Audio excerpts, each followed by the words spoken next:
Hello everyone, welcome back into this channel, and today I would like to show you the tutorial how to create a shortcuts on iPhone or iOS. So first thing you have to do is just make sure that you already have this app, which is these shortcuts.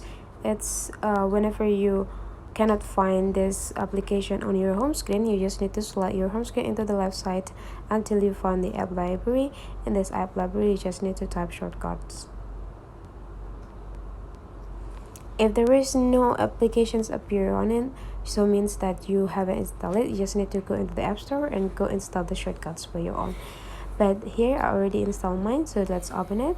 To create a new shortcuts, here is just go click in this first section. So there will be three sections over here: shortcuts, automation, and gallery. If you want to create a new shortcuts, you just need to go click a shortcuts section, and after that you just need to go click this plus button. And now you have an access to create an action. To be a shortcut, you just need to go click add action if you want to explore more, or if some things that you want to create is already appear in a suggestion, you just need to go click it.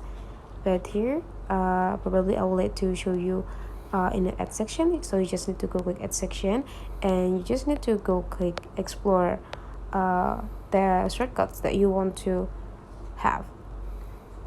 For example, you want to have a shortcut for searching in Chrome, you need to click it, and this will be a keywords that you need to say to search in a Chrome. And then after you're done, you just need to go click done, and now you already have this shortcuts on your phone.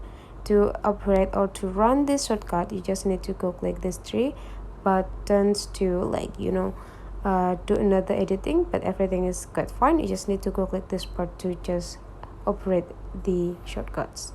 So that's the way how to create shortcuts on iPhone. If you find that this tutorial is useful for you, don't forget to subscribe into this channel.